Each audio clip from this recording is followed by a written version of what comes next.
So we all know the cardiovascular benefits that have been studied and documented and published over since the Framingham Heart Study back in the 80s.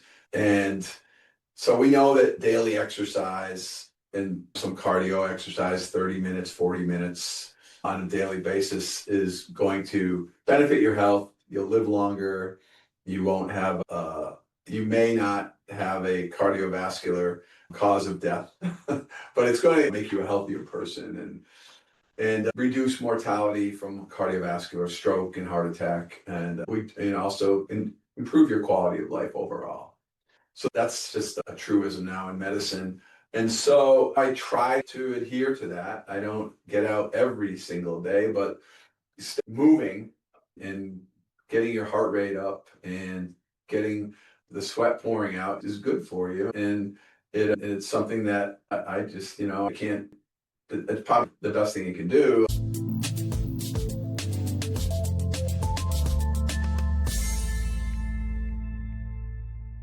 Today we have Dr. Brian Sutton, a lifelong Western Mass resident and graduate of Fairfield University and the University of Massachusetts Medical School. He spent 22 years as an emergency physician at Noble Hospital before serving 5 years as medical director of Baystate Health Urgent Care. Now the founder of his own occupational health clinic in Westfield, Dr. Sutton continues to blend his medical expertise with a passion for wellness and active living. An avid cyclist, he completed a cross-country ride along the Great American Rail Trail in 2023. Thanks for coming today, Brian. This is great. Thank you for coming to my garage. In the background behind Brian, it looks a little blurry, but that's the garage door here. We converted our garage into this studio. But this is exciting. I grew up in Western Mass here. Kathy and I grew up in Holyoke when it was the most prosperous place in Western New England. And then the wheels fell off. But we, growing up, remembered John Quill as the weatherman and your father, Paul Sutton, the big tall guy. Tall Paul. Yeah. He got that he was Tall Paul on the radio, WTIC in Hartford, before his illustrious TV career at Channel 4 days. I didn't know he was at Channel 3. He was a broadcaster. No, his first TV on air was at Channel 3. Yeah. I don't know if you remember doing the sport. He was doing the sports. I don't remember that. I remember as the weatherman. I'm talking to my brother. He's sitting in the corner. He's Okay. supposed to be quiet though. Yeah. No, so he had some on-air TV stuff before Channel 40 weather. Okay. Yeah. Geez, this is great. Share some memorable experiences that connected him to the region and the outdoor culture that might have sort of stuck with you over the years.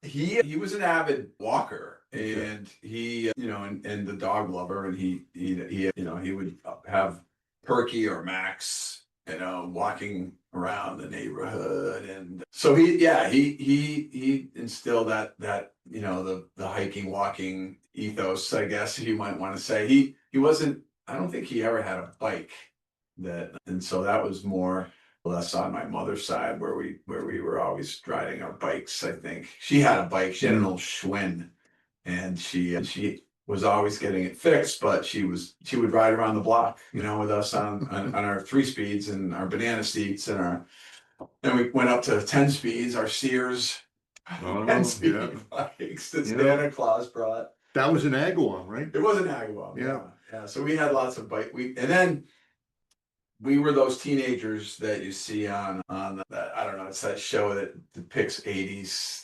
preteens and alien things. Stranger Things. Yeah. So we were those kids that just rode our bikes around town when we could, with our parents not knowing where the hell we were, and riding, across the South End Bridge and into West Springfield, and from Agawam into East Long Meadow and into, Feeding Hills, Southwick. We were so we were those kids that used to call in and check in during lunchtime and be home by supper.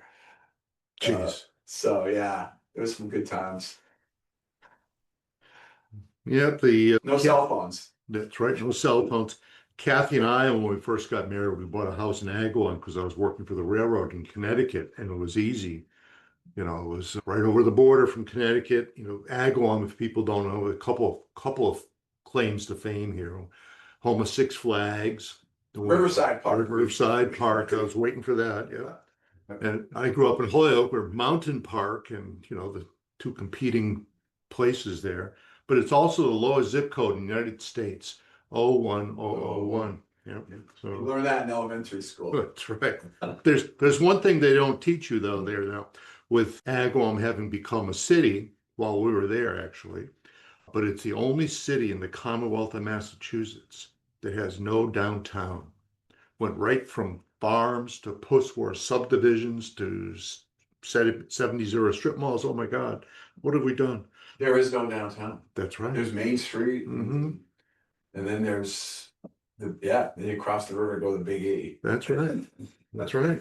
That they're trying to make a downtown there now. Right now, they're redoing the high school, putting a new high school in. I think Plan B after that is going to be putting a downtown in down there. But let's talk a little bit about your years in emergency medicine and occupational health, and what's transitioning from hospital work. Most people just retire. You're launching your own clinic. That's exciting. Well, yeah, I mean, my career in emergency medicine, I think, was long enough. My own personal feelings is that, you know, an emergency medicine physician, it's for young people. And so you reach a certain age, and there are some outliers. I have friends who are still in their 60s and practicing emergency medicine. For me, I was just unable to pull the overnights anymore. And that happens to a lot of us. And when we hit 50 or maybe 45, 50, but the physical toll, it made work kind of miserable. And so I probably overstayed my time in the ER about 5 years. Okay. And I stayed until I was 55 or, around 55. And finally was able to transition into a night-free employment. I was medical director of Baystate Health Urgent Care, which started off as Noble Express Care, and then the merger with Baystate came, and then Noble Hospital changed its name to Baystate Noble, and we changed it to Baystate Health Urgent Care, it was, for me, it was a 5-year deal. It was always going to be a 5-year deal from 2018 to 2023, and it. In 6 months prior to June of 23, I had made my mind up that I was going to step back from it and then clear my mind. At that time, the conversations were happening about this cross-country bike ride. Right. That's right. And so the seed was planted, I'm going to say fall and winter of 2022. I don't know. And there are conversations with my brother who works for Mass DOT and bike trail planning, and he is the one that told me about the Great American Rail Trail and that there's a way to do it. And so after the bike ride across country, I had time to think about what my next step would be, and the opportunity came along where I was able to become the next aviation medical examiner working for the FAA. As Dr. Joe Keenan is a mentor of mine from Noble, the old days, was doing it. He was the regional flight surgeon, and he stepped down and he asked me if I would, be interested in taking his little spot up in the Westfield region, Barnes Regional Airport. Barnes Airport, yeah. So and I had been doing Department of Transportation work for 10 years, and so that just, I thought, well, I could carve something together with the DOT work and the FAA work and make my own hours and not be my own boss, which it's, for me, it's been 2 years and it's been great. It's been a nice semi-retired gig. So tell me about that ride across the country. That goes from Washington, D.C. to Seattle, Washington. Even further west, La Push, Washington. Okay. That's where I started. Okay. So I went west to east thinking. West to east. I went west to east thinking I could fool Mother Nature and pick up the westerly winds, but then that didn't work. It didn't quite work out because the westerly winds are way up there, the prevailing winds. That's right. And Up so there. I was riding into headwinds on some days, some consecutive days, and the trip turned out to be a slog on some days. But What month was it? I started June 4th Okay. of 2023 and finished August 27th, 28th, Pete. What was it? It was right around there. Last week. So it was 12 weeks. By yourself or with a team or? Well, it was by myself, and I had support in we camp. I had a camper, I had Mhm. a RV, Okay. and my wife's a teacher, so she didn't join the tour until the end June 20th, right around there. Because she teaches for Agawam Public, and they got out around the 20th, Mhm. and then so she joined us in Bozeman, Montana. But my cousin Dan Sutton from Maryland volunteered to learn how to drive the RV and take the wheel and move us on 50 miles, east every day. So we pulled up stakes every day pretty much until, and I would take a day off a week. And so maybe we would stay at a campground overnight and check out the local scene. But yeah, and my cousin Dan, God bless him, he left us in Bozeman. My wife Sherry took over, and she brought our other dog. I brought a dog with us. I brought Tia with us, and she was a great companion on the for the camping, and great companion for Danny, who was driving and Mhm. going 50. Like I said, I was doing about 50, 60 miles a day, and he would take the RV and just move us along. Was that mostly on road? What was the ratio of off road to on road? So I tried to follow the pathway of the Great American Rail Trail, when you can look it up on Rails to Trails Conservancy, and it's about 60%, maybe 50. It's between 55 and 60% complete right now. Okay. But out west, there's some gaps. Yeah, it's good word. There's some no man's land. We're familiar with the term gaps. And so I was riding frontage roads, back roads, wherever Google Maps would take me. And there were some days I was on Interstate 90, getting on the on-ramp, saying a prayer and having the Stadies go, good luck, son, in Washington and Montana and Wyoming. And when I got to Nebraska, I saw the sign saying it is illegal to be on this or this highway. But out in the Wild West, in Montana, you could be I rode. Right.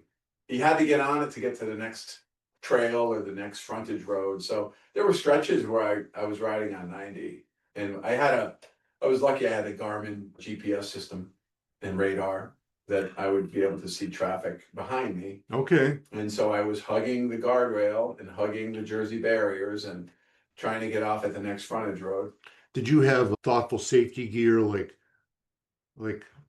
DOT worker yellow and red lights on the rear of your bike? Yeah. So the Garmin system is a flashing red light. Okay. I would wear colorful clothing. Most of the days I had some bright kits, and so it hooked up with my Garmin GPS, which was in front, and getting those charged every night was the top priority. That's right. Yeah. So yeah, always having a charge on your phone and always having a charge on your GPS. That was. Did you have any other people who were doing that route that you stumbled into or going the other way, maybe? Every day.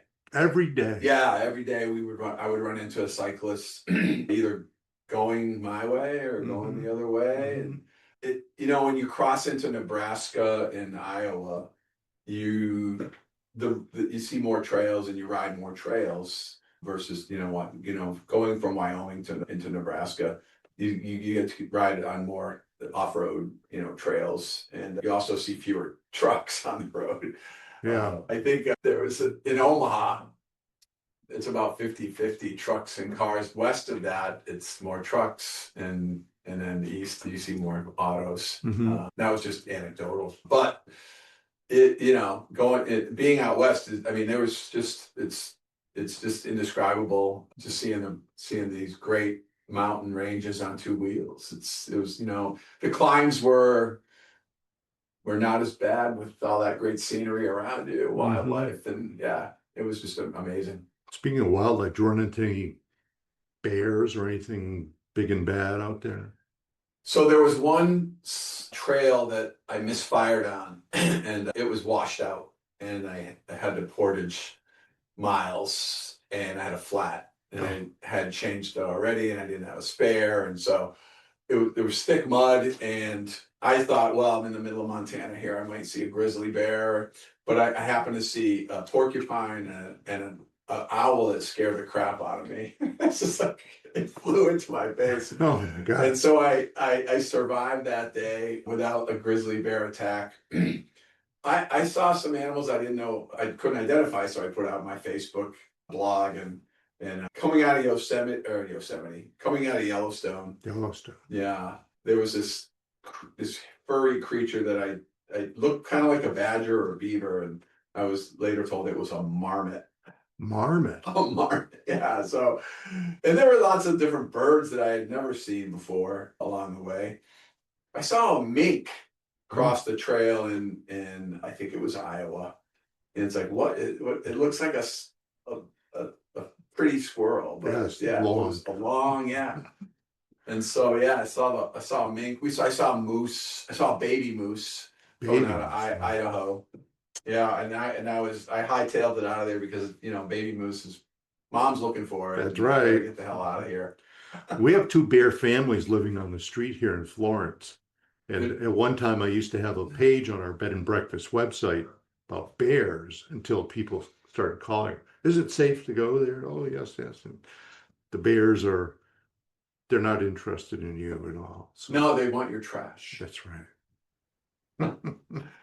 And it's funny because we encountered some bear and some elk and just in Bison when we were in Yellowstone. Yellowstone was a great ride because I got to ride through Yellowstone, and while my wife took a little bus tour, took a 8-hour bus tour that kind of stopped everywhere that she wanted to see in Yellowstone, and I just rode and tried to get through. We met at a campground. We met at one of the campgrounds. We were very fortunate to get a reservation because it fills up, and it was crowded. But elk is, seeing elk up close and bison crossings, and there was a bison herd river crossing that was just amazing, and watching the little ones float downstream and the adults going after it. Really? Yeah. It was breathtaking. Well, they'd be years ago, maybe it was during COVID, that Rails to Trails Conservancy sent a team up here to interview me because they didn't exactly say, but I knew that they were designing a trail across the country. And then they realized how complicated and difficult it is to build trails in Massachusetts, that they decided to make the cross-country trail not here. And it starts in DC, much to my chagrin, because I know that, I'm always a Northeast guy, and the trails here are, eventually this should be up here and Massachusetts and New York for the east-west component to come all the way here. And so I'll be working on that. Will there be a north-south connector that would bring us to the start of the trail in DC? Yes, it's called East Coast Greenway. Okay. Oh, I've ridden on that. East Coast. I was the Massachusetts chair for a while, but then I started branching out to be. I only go to places. I don't have like your brother design or planning background. I have a troublemaking background. I go and stir things up, and I get places to yes. I know how to get to yes in creative ways and reassemble corridor in ways never thought of. That's what I do. I make a tipping point, and getting places to yes is what I do. And there was too many places on the East Coast Greenway that were already at yes that I had to spread out to go to places where they weren't at yes. And so I stepped away from the East Coast Greenway, and I was the first paying tenant in Worcester's restored Union Station. And right near Polar Park. That's right. And the East Coast Greenway, I have a big poster right there, connecting cities from Maine to Florida. So if I'm in New Haven, Connecticut, Yeah. where do I jump on and keep going south? Well, they have a route out of New Haven going on Route 1, I think I was told recently. I've had a couple of lectures in Connecticut in the last few weeks as an update. But the East Coast Greenway will be 80% off-road when completed and 20% on-road. They're planning to be part of that 20% on-road coming southwest out of Hartford to get to New York City will be mostly on-road. Our report that we're just ready to draft, the final draft is nearing completion here. One of the things in Connecticut I was asked about this report from New Haven to Northampton, what is this worth? Connecticut has the best census data for who's using the trail, why they're there, how often they're there, how long they're there, all these questions about trail users. But they'd never asked the big question about, well, what is it all worth? We've been working on this for 30 years. What's it worth? They'd never asked that. So we did. It was a privately funded report by the country's best consultant in predicting, is that big capital expense that the DOT or Parks Agency is about to undertake, is that going to be a winner or a loser? Or said with an Eastern Mass accent, a winner or a loser? And so that was the same consultant that did our East-West Trail report. Now we're nearing the end on this North-South Trail report. And I was asked by the father of the East Coast Greenway, a guy by the name of Bill O'Neill, founded Fuss and O'Neill, big consulting firm. Craig, please include the Merritt Parkway in that report. So the Merritt Parkway is in the report, and that is a trail that's not built. There was some fits and starts to do it, but it's currently dormant. But the Merritt Parkway, people know as a experience for driving, it was built in the late 20s or 30s. It was a 300-foot swath of land across southwestern Connecticut, sort of like east-west, west of New Haven, going to New York City. 300-foot swath. They put the road layout. Route 15. Yeah, Route 15. Know it well. And that's in the northernmost half of the 300-foot swath of land. On the south side, they had like a back of the envelope plan that never got fully developed to put a bikeway in there. And about 15 years ago, the mayor of Stanford got a grant to do a demonstrator project in his city along that corridor. But there was a group, the Merritt Parkway Alliance, which is a friends group associated with the road to make sure nothing bad happens to the Art Deco architecture along the way and bridge abutments and cute things there. They were very much opposed to that idea. And they forced the city of Stanford to give back the grant and to never think about that again. But this report, it's not funded by governmental sources. Nobody can tell me what I can't be doing in Connecticut. This is included in it. And believe me, it's a snapshot in time by a highly credentialed consultant about what that trail is going to be worth, that north-south trail. And at the same time, if that ever got built, this is what it's worth. That is a snapshot here in the 2025, maybe even 50 years from now. They're going to look at this report and say, this Merritt Parkway, it's time to do it. It will get built. It's like what happened at Yale. Probably 20 years ago, the Yale University did not like the idea of that trail, that north-south trail coming through. It bisected their campus. And the president at the time, years ago, thank you very much for this report. I'll put it on the shelf and never look at it again. Until the next president came along and he pulled it off the shelf, blew the dust off, and said, what a brilliant idea. We're going to put our new engineering school right next to it. So I'm in New Haven. How do I get to New Jersey? East Coast Greenway is the way. They have a map. Okay. They have a route. And one of the books I've written was about. It's mostly road, though. Yes, it's mostly road. Okay. Yeah. New Jersey is developing a great network of off-road routes. I wrote a book about New Jersey rail trails 25 years ago. We spent 3 years going down there, but it was a lot of fun. But anyway, let's continue on here. The state of Ohio, Oh, they have their act together as far as, and I was able to stay mostly on trail in Ohio, going across Ohio. It's tremendous. that's right. Yeah, Yes, there's great trails there. and they're numbered. What do you mean they're Like numbered? Route 1 is the main one that goes from. Oh, they have the trails numbered Yeah, as yeah.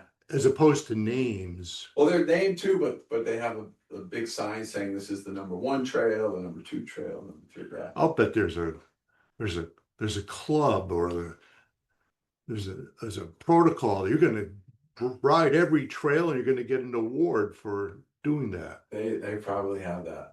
They probably have that. Yeah. So, but yeah, they have their act together. That was probably in of the 13, 14 straight states that I went across. It was the friendliest for a trail aficionado. Oh, Yeah. that's interesting. Now Indiana, they have the trail, if you go riding the Great American Rail Trail through Indiana, you're doing a little bit of a zigzag across the state north of Indianapolis.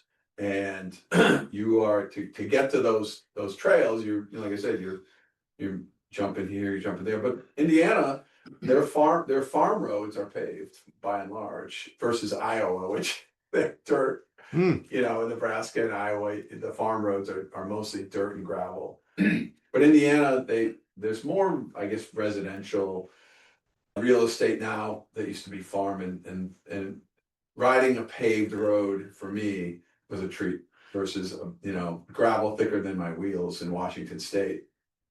Yeah, it's a bike thing here.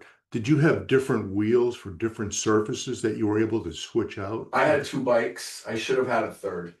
So I had my Trek road bike, which is I had maybe 28 millimeter wheels, and I had a hybrid bike. Well, it was more of a hybrid road bike that I purchased from Crossroads Bike Tours. Mm-hmm. And it was a sturdy bike for the rougher roads, and if I anticipated having to ride gravel, that would be the bike. And it also had I threw some gravel tires, gravel rubber on both those bikes. And it's another story. I've changed rubber on the wheels 3 or 4 times on the cross country ride, and I would always be chasing to the next.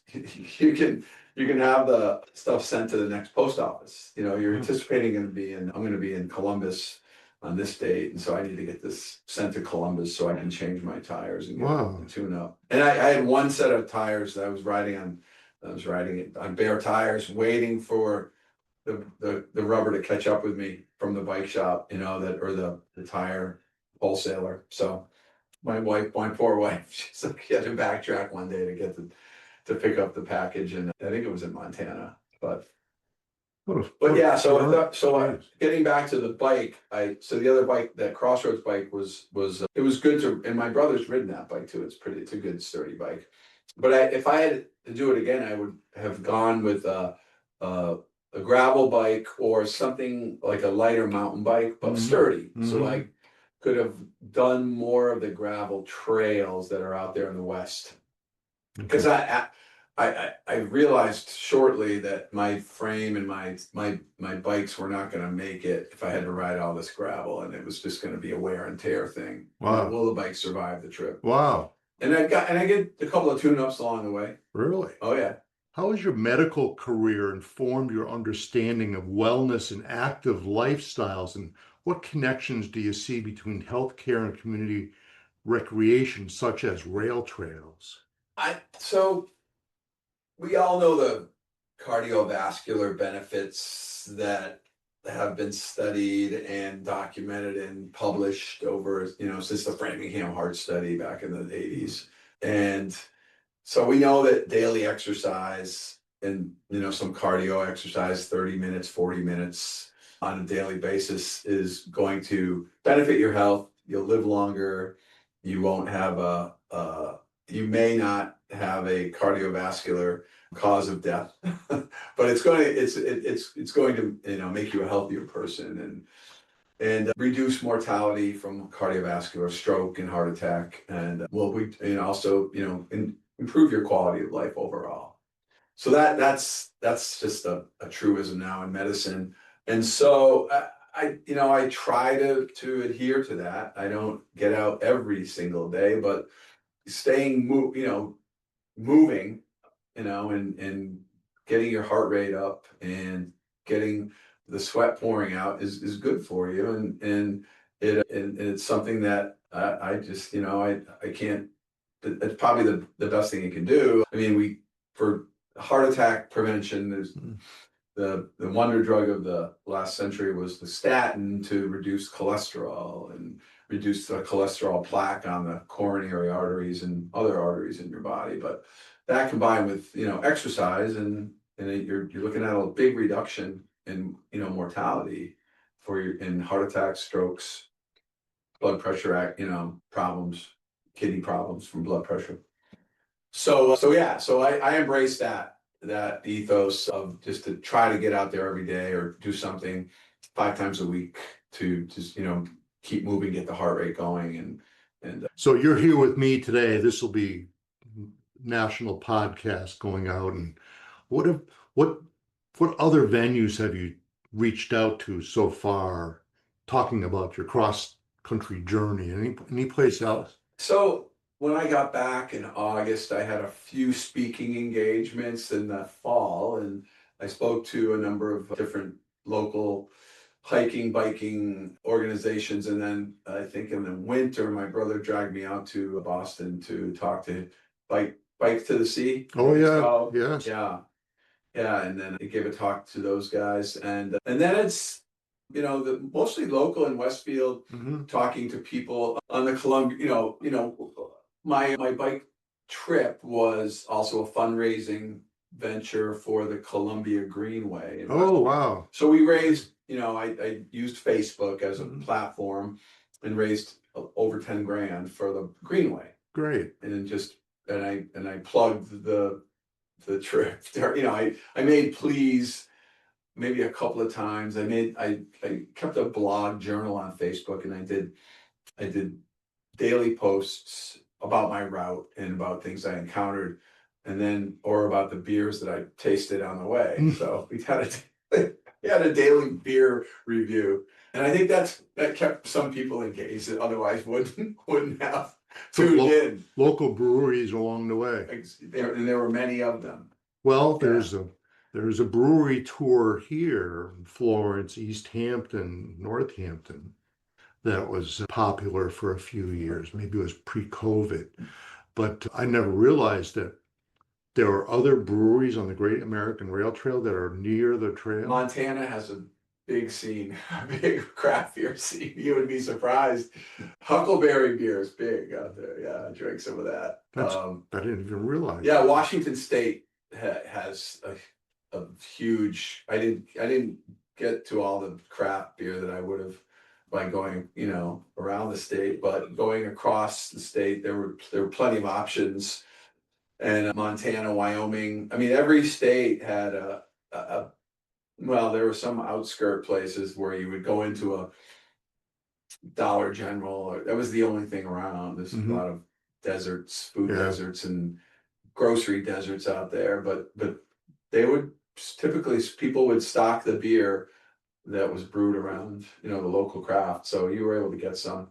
That's great. Or tried it at a bar, Casper, Wyoming. Remember we were able to. There was nothing before Casper, so it ended up being a century ride for me that day. Oh my God! And it's riding across the Wyoming and finally getting into Casper and eating some bison steak and finding a wide selection.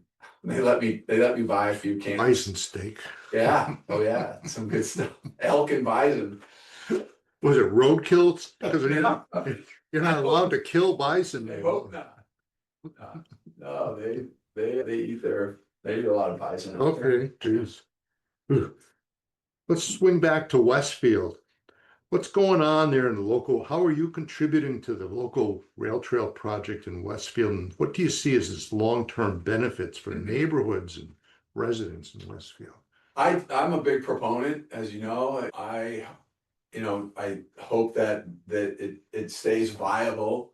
I think it's going through downtown Westfield has been a boon. There's a number of off ramps where folks can jump on and off, and I think we're seeing a revitalization. There's new restaurants opening in downtown Westfield.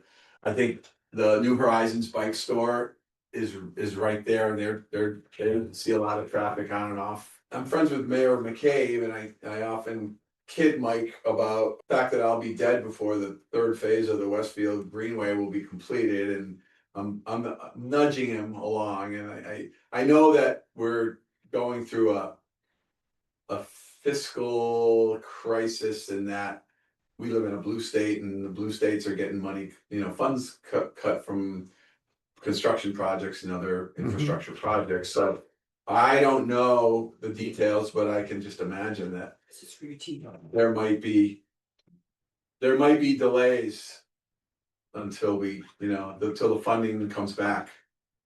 Well, I'm ever the optimist. I believe that we're going to be swinging back. I know that we go through a populous phase every 80 years. From the first time was 1785 to another 80 years, 1865 to 1945 to 2025. We have to put down populace of some flavor. and and here we are again. I don't particularly like the current flavor, but No, I know what you mean. I won't go on. But it's the common thread is on populace because people feel that their community is in danger of being erased, their way of life is gone, lost their jobs, their industry is gone, or their way of life is about to undergo a cataclysmic change, whatever that.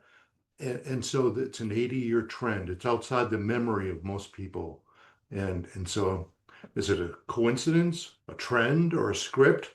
I don't know. But it is a thing. And we'll get through it. And it won't be 15,000 men marching in a straight line through a cornfield. That was 100 years ago, 150 years ago. We'll get through this. It'll be something different for sure.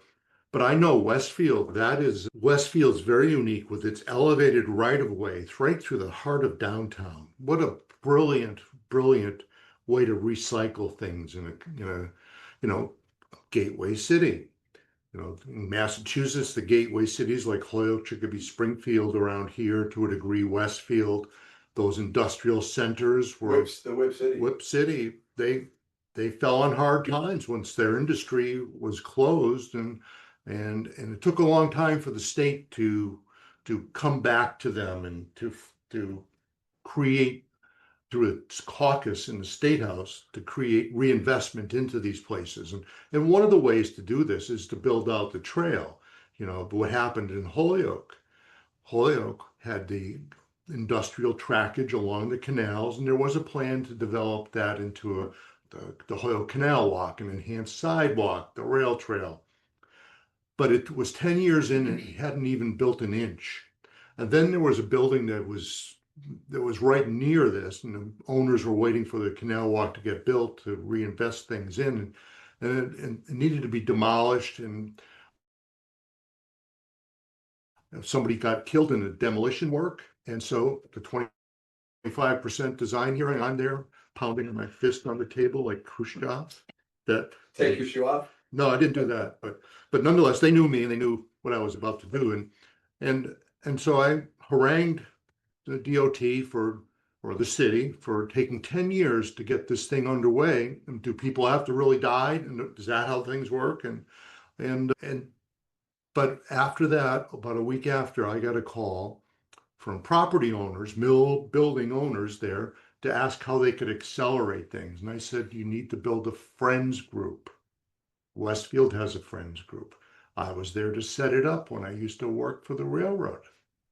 And in the case of Holyoke, they got about 50% of it built out now, but it has spurred a $10 million public investment into that project in the Gateway City, has spurred over $250 million of both private sector investment and public-private partnerships that the tide is rising. No, This happened. the flats are new. There's lots of industry going on and housing. Mhm. So all those old mills Yes, are getting repurposed. that's right. And in case of Westfield, that elevated right of way, there's only one other place in the United States like that, and that is the High Line in New York City, where I had a tangential role there and was familiar with it, negotiating with the related companies to create a neighborhood above it, like a platform to build and a building above. That is the one thing that's just like New York City is the Westfield Columbia Greenway. Let's get it complete. Let's finish it and get it to the Southampton. Well, that's right. Phase 3, let's go. Peter picked up that report a few minutes ago and he noticed the gap and there's got to be a way to finish this. Yeah, so we'll get on, we'll jump on the Manhattan Trail and ride all the way out to Belchertown. And that's a great ride. I love today or tomorrow? No, just on, Oh, just as a, or else I live in northeast Westfield, so we'll ride down County Road in Southampton Mhm. and in East Hampton and jump on where the Manhattan starts on Coleman, right? On Yeah. Coleman Road, yeah. And then we'll take it out to Lobo, and come back on Boston Road.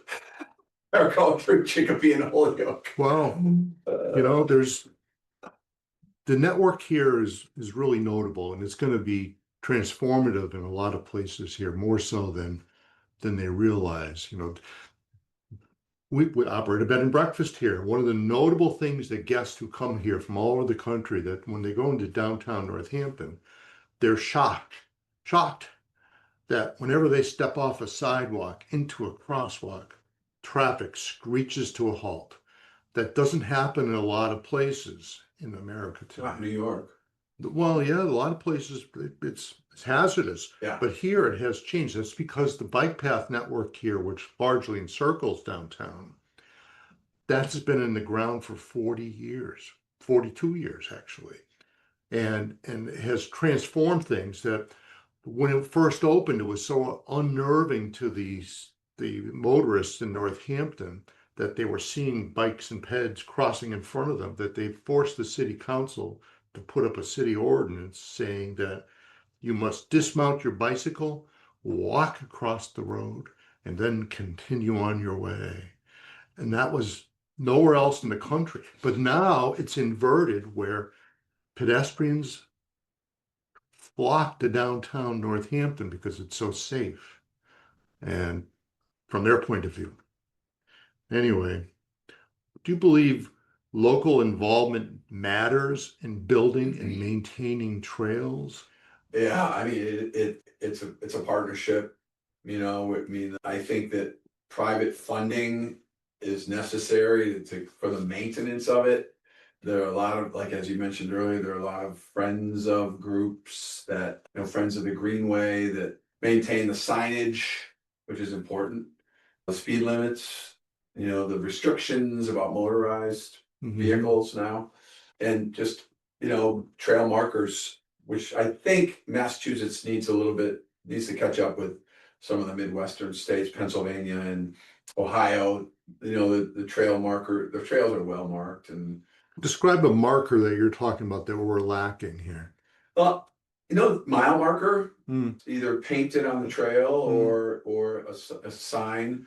When you're at an intersection, you'll often get a nice sign with a map that you are here and you can go here to this town, or you can go straight to the next town over on the rail trail, and informational.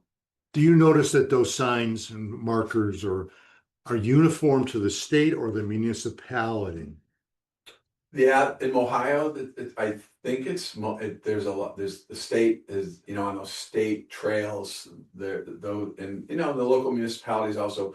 I do remember seeing signage that was sponsored by this, and by the way, this coffee shop is right up here. Okay, yeah. Or this bar is down here. See, we're so close to the trail here. The trail is 8 feet from our house that sometimes we're sitting in the living room and we hear people coming up the hill. We're at the crest of the grade from Northampton here. There it is. That's the street. You turn left to go to the Pie Bar. People come from all over the United States now to go to the Pie Bar, 3 doors away from us over here.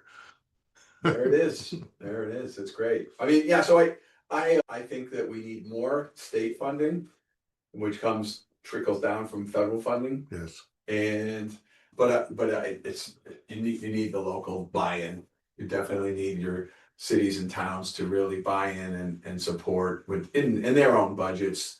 And that's the maintenance, because another observation that I made is, if the trail is well maintained, people will be on it, as it was in northern Illinois, right? So getting into northern Illinois from what was the state of Iowa, crossing the Mississippi into Moline, and then there's a trail that's poorly maintained that is part of the Great American Rail Trail.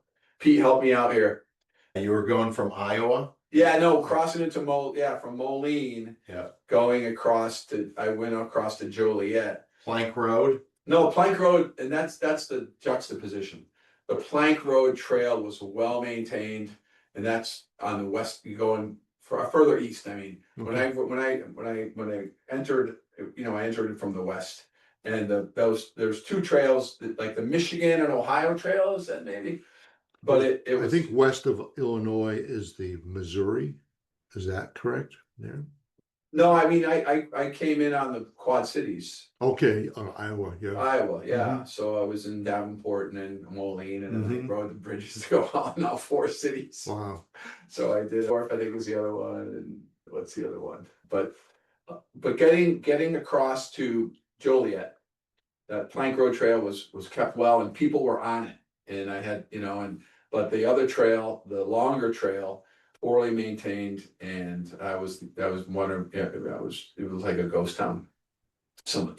Riding those few days, and I to the point where I was like, maybe I'll ride on the road, because the trail, there was debris, and it just wasn't a good experience. Okay. And then Pete, that was one of the ones that was awarded one of the better trails recently, but I didn't see it. I couldn't.